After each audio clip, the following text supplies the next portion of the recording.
kaibigan. Awitan ang Panginoon at purihin ang kaniyang ngalang, ipahayag ang kanyang pagliligtas sa lahat ng panahon. Magsiawit kayo sa Panginoon ng isang bagong awitin. Magsiawit kayo sa Panginoon, buong sandaigdigan. Simulan po natin ang pagdiriwang sa ngalan ng Ama at ng Anak at ng Espiritu Santo. Amen. Ang pagpapala ng ating Panginoong Hesukristo, ang pag-ibig ng Diyos Ama, at ang pakikipagkaisa ng Espiritu Santo, naway sumainyong lahat. At sumaiyo rin. Mga kapatid, tayo pong lahat ay nagkakatipon bilang isang mag-anak ng Diyos sa pagdiriwang ng banal na Eukaristiya. At upang tayo po ay maging karapat-dapat gumanap sa banal na pagdiriwang na ito, alalahanin po natin ang ating mga pagkukulang at nagawang pagkakasala at buong kababaang loob tayong humiling ng awa at pagpapatawad mula sa Diyos.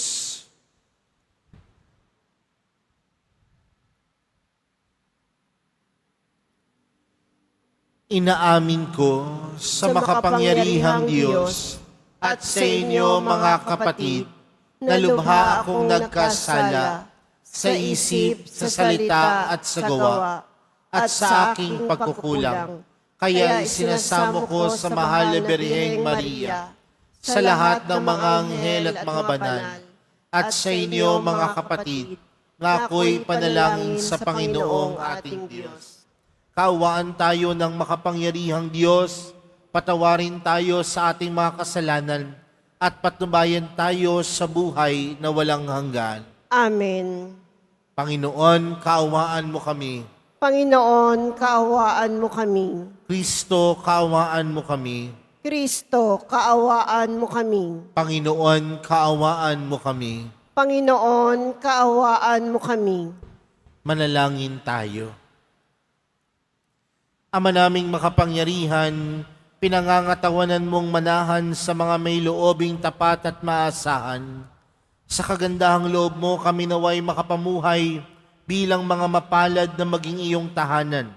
Sa pamamagitan ni Jesucristo, kasama ng Espiritu Santo, magpa sa walang hanggan. Amen. Magsiupo muna po ang lahat.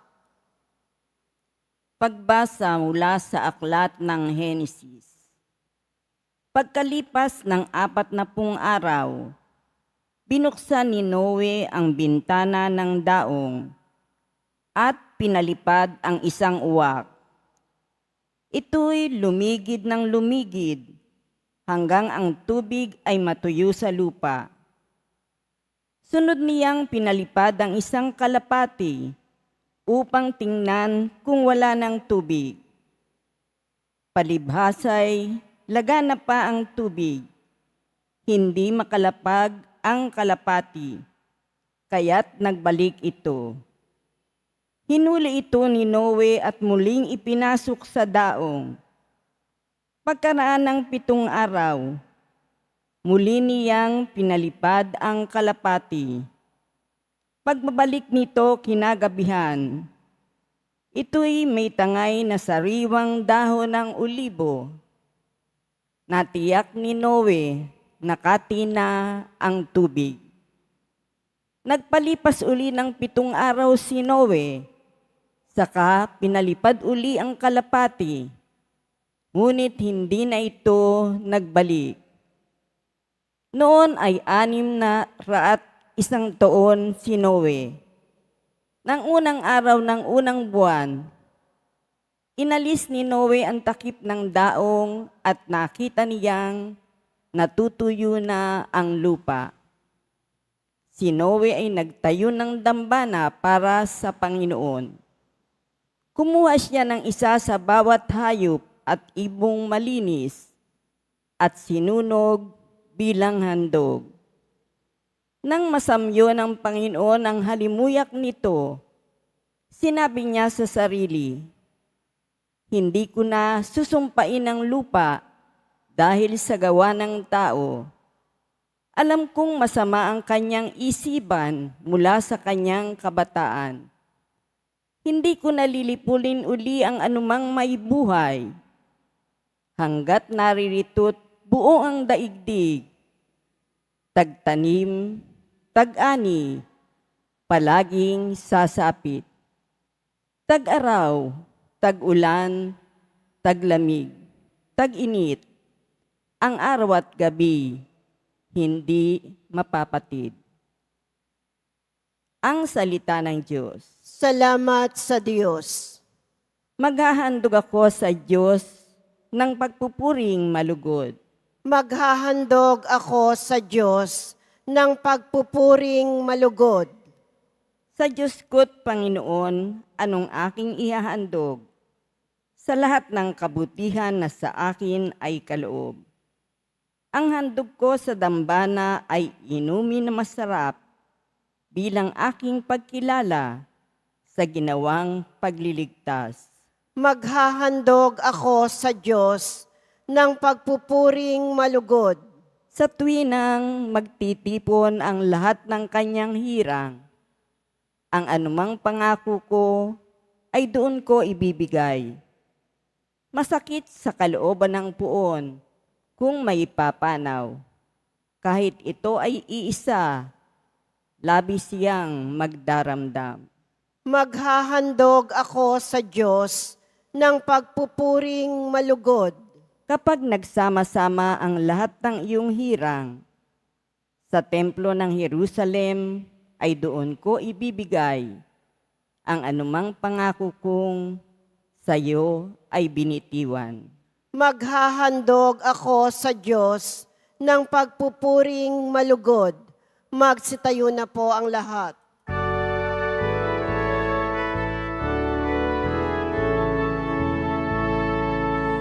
Hallelujah, Hallelujah, Hallelujah, Hallelujah.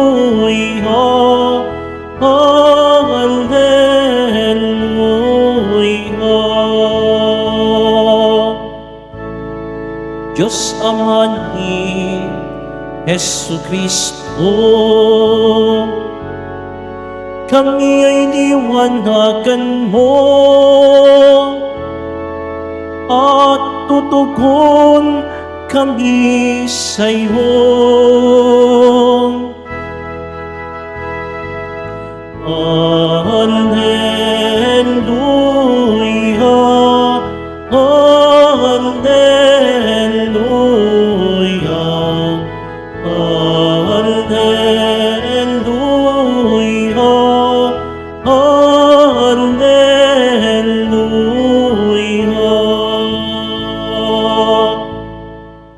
Sumainyo ang Panginoon. At sumaiyo rin. Ang mabuting balita ng Panginoon ayon kay San Marcos. Papuri sa iyo, Panginoon. Noong panahong iyon, dumating si Jesus at ang mga alagad sa Betsaida. Dinala kay Jesus ng ilang tao ang isang bulag at ipinamanhik na hipuin ito. Inakay niya ito sa labas ng bayan, niluran sa mga mata at saka ipinatong ang kanyang mga kamay.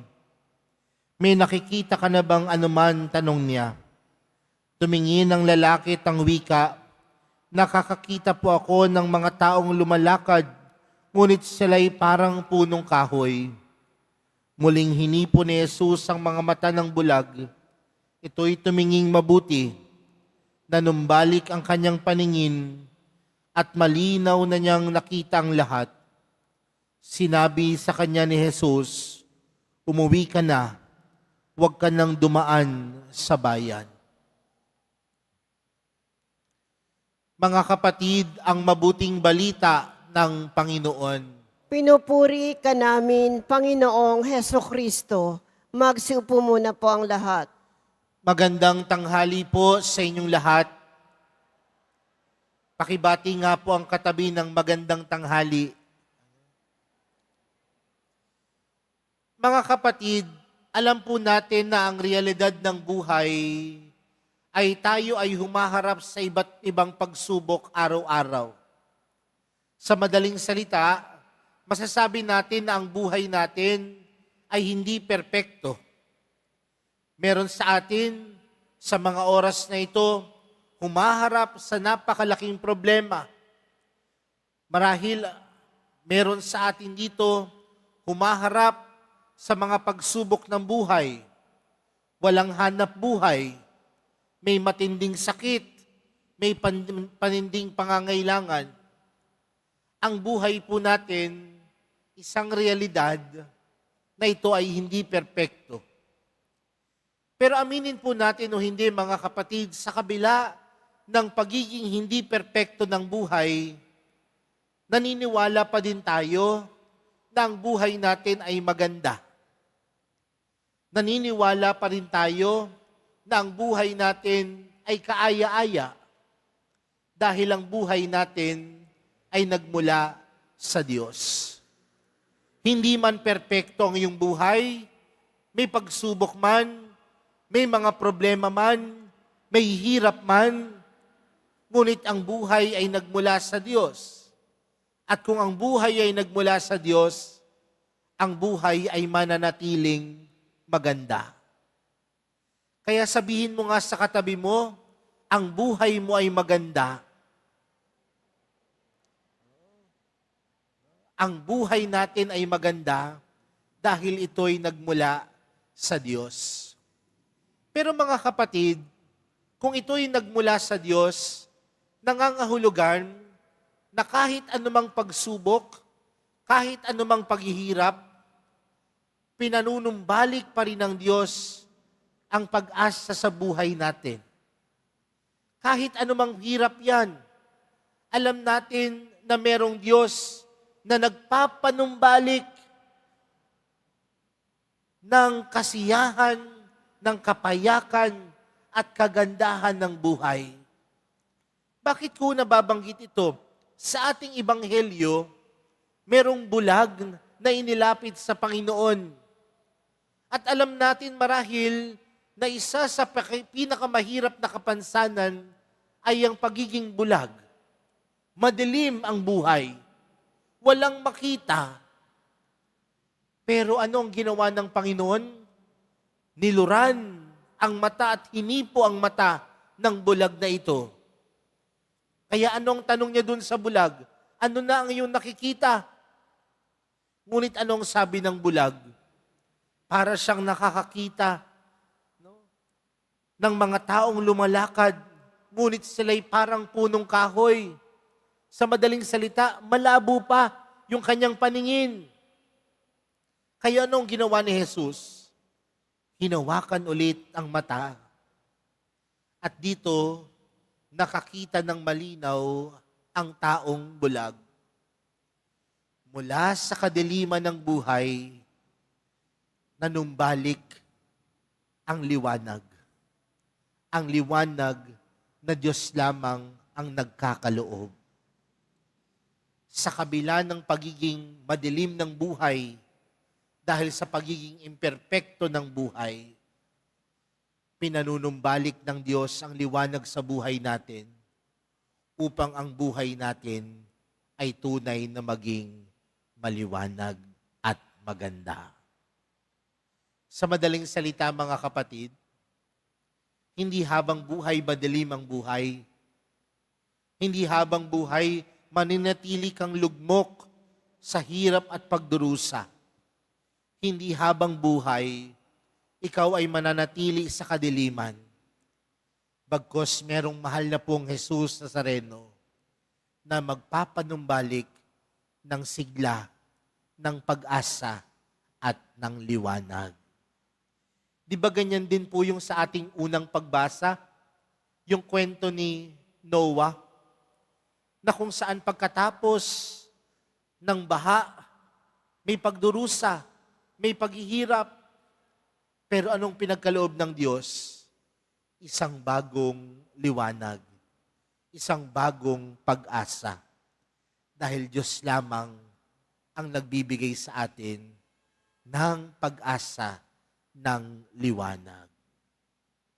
Kaya mga kapatid, sa araw na ito, kung sa tingin mo ikay humaharap sa kadiliman ng buhay, kung sa tingin mo ikay humaharap sa pighati, sa problema, sa pagsubok, ilapit mo lang yan sa mahal na pong Jesus Nazareno at hayaan mong hipuin ang iyong buhay.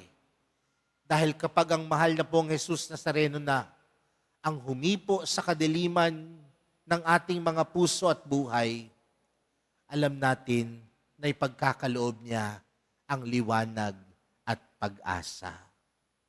Kaya sa pagpapatuloy po ng ating banal na misa para sa araw na ito, ilapit po natin sa Kanya ang mga kadiliman at pagsubok ng buhay natin, ang mga problema natin, ang mga paghihirap natin. Dahil alam natin na pag tayo ay hinipo ni Jesus, ang buhay natin tunay na magliliwanag.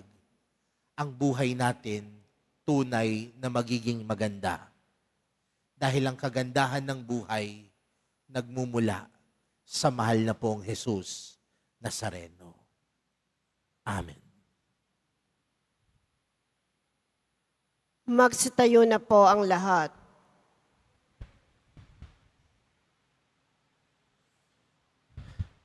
Minamahal kong mga kapatid, hilingin natin sa Diyos Ama na buksan ang ating mga mata upang makasunod tayo sa Kanya ng buong puso. Ang ating panalangin, Ama, punuin mo kami ng iyong liwanag. Ama, punuin mo kami ng iyong liwanag.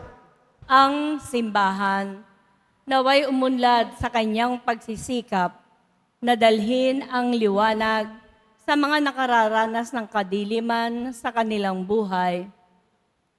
Manalangin tayo. Ama, punuin mo kami ng iyong liwanag.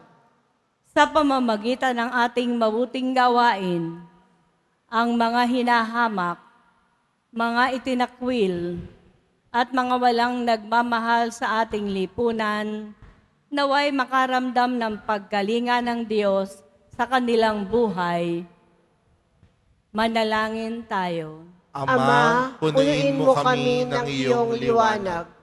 Tayong lahat naway magkaroon ng matatag na pananalig kay Jesus, na siyang nagbubukas ng ating paningin sa kagandahan ng kaharian ng Diyos.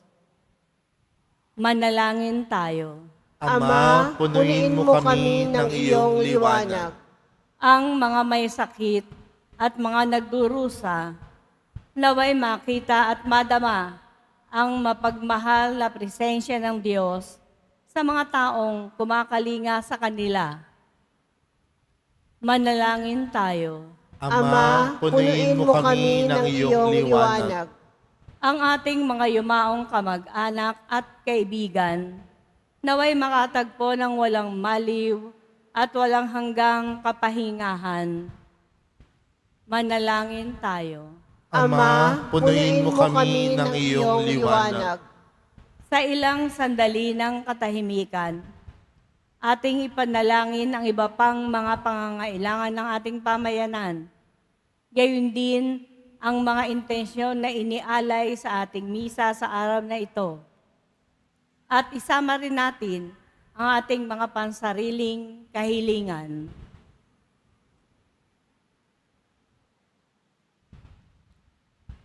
Manalangin tayo.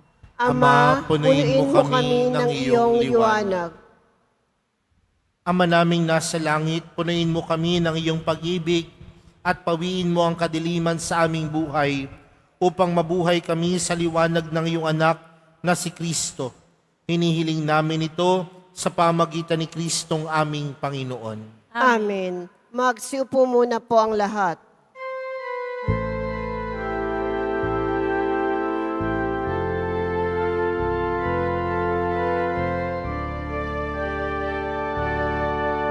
Ang maihandog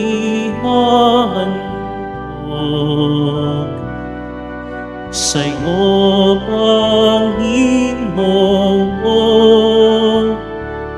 ay tinapay at alak mula sa aming kamay.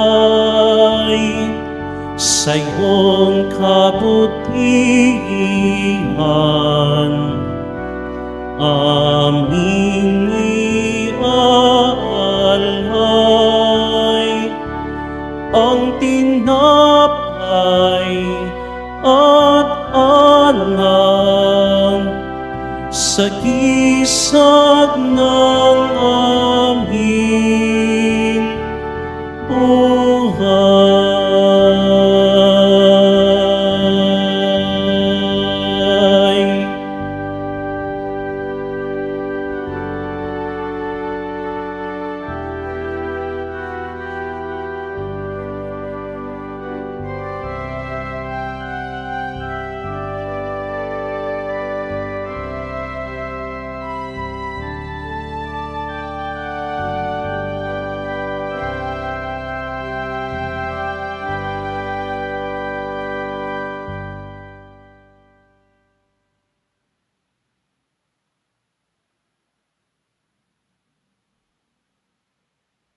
Magsitayo na po ang lahat.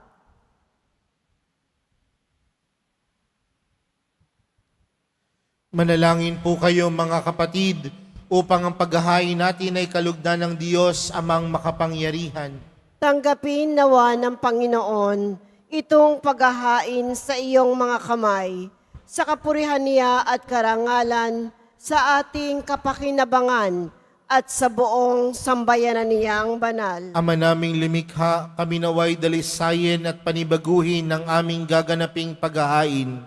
Kami naway taguyod ng gagawin naming ito sa pagnanais naming sundin ng loob mo sa pamagitan ni Jesucristo kasama ng Espiritu Santo magpa sa walang hanggan. Amen. Sumainyo ang Panginoon. At sumaiyo rin. Itaas sa Diyos ang inyong puso at diwa. Itinaas na namin sa Panginoon. Pasalamatan natin ang Panginoong ating Diyos. Marapat na siya ay pasalamatan. Ama naming makapangyarihan, tunay ngang marapat na ikaw ay aming pasalamatan. Sa iyong paglingap at kagandahang loob, ang tao'y nilikha mo't pinangasiwa sa sansinukob. Sa hangad mong siya'y wastong lubos, siya'y pinagdusa mo sa kanyang pagtalikod. Sa iyong pagiliw, iyong ipinahintulot, na makabalik siya sa pamamagitan ni Kristo Jesus. Kaya kaisa ng mga anghel na nagsisiawit ng papuri sa iyo, nang walang humpay sa kalangitan, kami nagbubunyi sa iyong kadakilaan. Santo, Santo, Santo, Panginoong Diyos ng mga hukbo, napupuno ang langit at lupa ng kadakilaan mo. O sana sa kaitaasan, pinagpala ang naparirito sa ngalan ng Panginoon. O sana sa kaitaasan, magsilod po ang lahat. Ama naming banal, ikaw ang bukal ng tanang kabanalan. Kaya't sa pamagitan ng iyong Espiritu, gawin mong banal ang kaloob na ito upang para sa aming maging katawan at dugo ng aming Panginoong Hesukristo. Bago niya pinagtiis ang kusang loob na maging handog, hinawakan niyang tinapay, pinasalamatan kanya, pinaghati-hati niya iyon, iniabot sa kanyang mga alagad at sinabi, tanggapin ninyong lahat ito at kanin, ito ang aking katawan na ihahandog para sa inyo.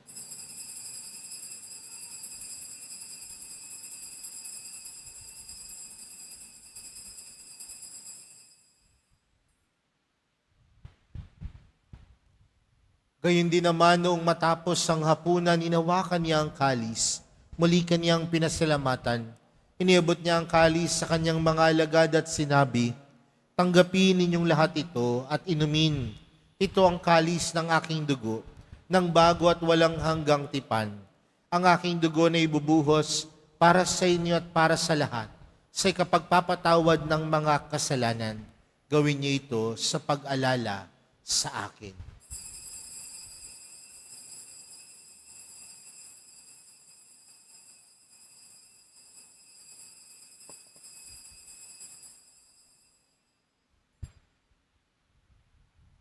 Magsitayo na po ang lahat. Ipagbunyi natin ang misteryo ng pananampalataya. Si Kristo'y namatay, si Kristo'y nabuhay, si Kristo'y babalik sa wakas ng panahon. Ama, ginagawa namin ngayon ang pag-alala sa pagkamatay at muling pagkabuhay ng iyong anak. Kaya't inaalay namin sa iyong tinapay na nagbibigay buhay at ang kalis na nagkakaloob ng kaligtasan. Kami nagpapasalamat dahil kami iyong minarapat na tumayo sa harap mo para maglingkod sa iyo.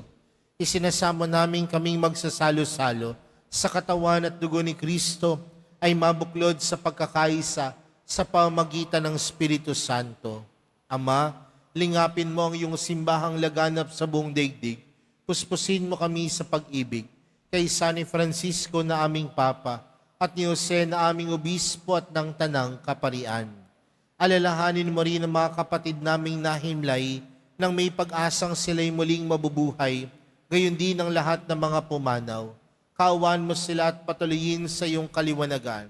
Kaawaan mo at pagindapating kaming lahat na makasalo sa iyong buhay na walang wakas.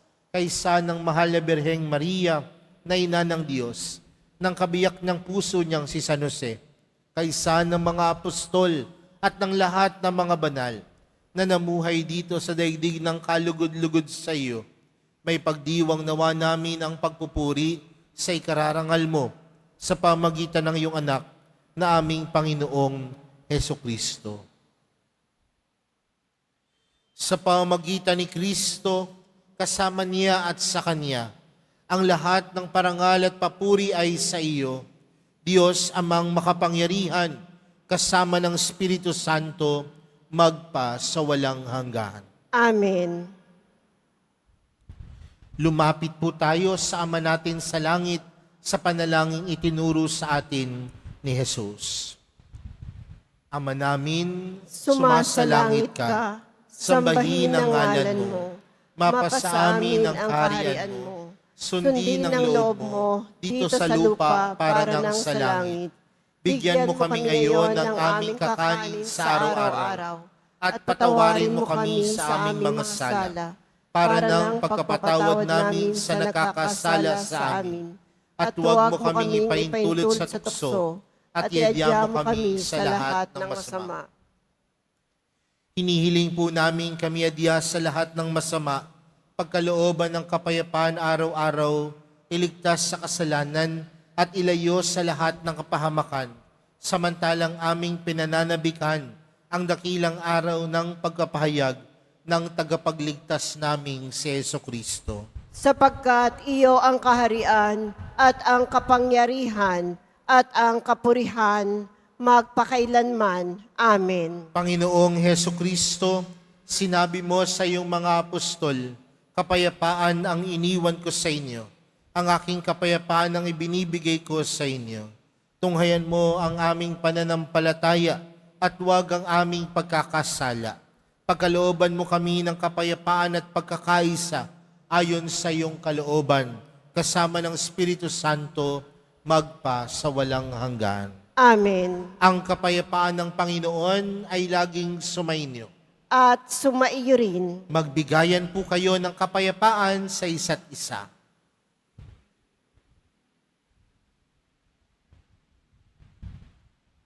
Kordero ng Diyos na nag-aalis ng mga kasalanan ng sanlibutan, maawa ka sa amin. Kordero ng Diyos na nag-aalis ng mga kasalanan ng sanlibutan, maawa ka sa amin. Kordero ng Diyos na nag-aalis ng mga kasalanan ng sanlibutan, ipagkaloob mo sa amin ang kapayapaan. Magsilhod po ang lahat. Narito po si Jesus, ang kordero ng Diyos. Siyang nag-aalis ng kasalanan ng sanlibutan. Mapalad ang mga inaanyayahan sa kanyang piging. Panginoon, hindi ako karapat-dapat na magpatuloy sa iyo, ngunit sa isang salita mo lamang ay gagaling na ako.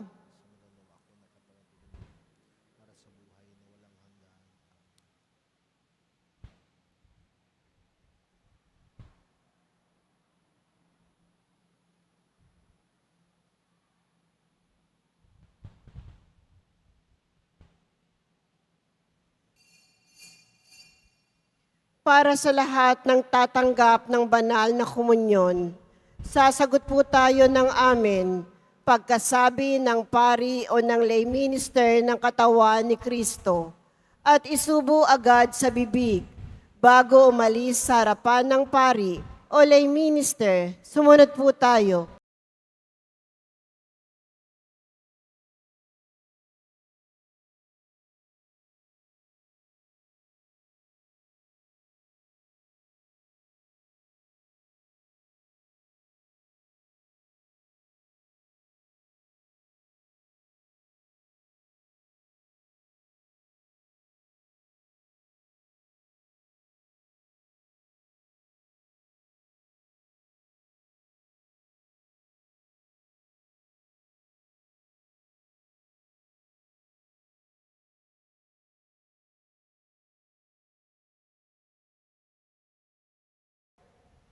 Magsitayo na po ang lahat.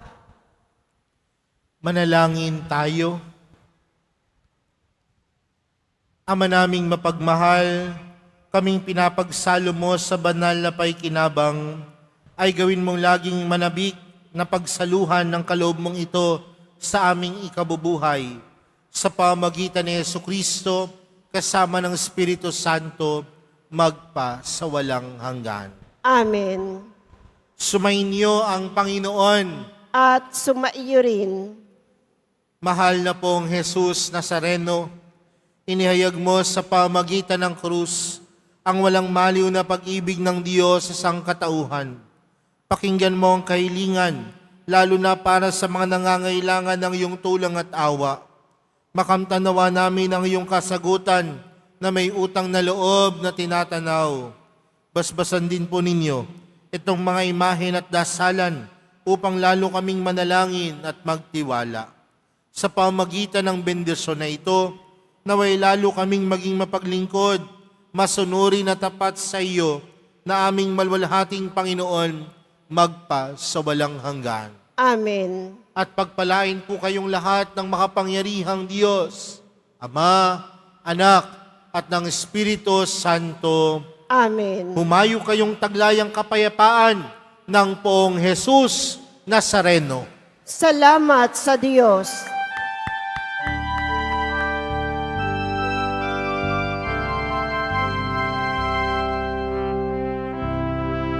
Jesus Nazareno, sinasamba ka namin. Inipinturo ka namin, aral mo ang aming buhay at kaligtasan. Nuestro Padre Jesus Nazareno, iligtas mo kami sa kasalanan. Ang krus mong kinamatayan ay sagisag ng aming kaligtasan. Nuestro Padre Jesus Nazareno, dinaranan ka namin. Nuestro Padre Jesus Nazareno, nilulwalhati ka namin. Nuestro Padre Jesus Nazareno, dinaranan ka namin. Nuestro Padre Jesus Nazareno, nilulwalhati ka namin.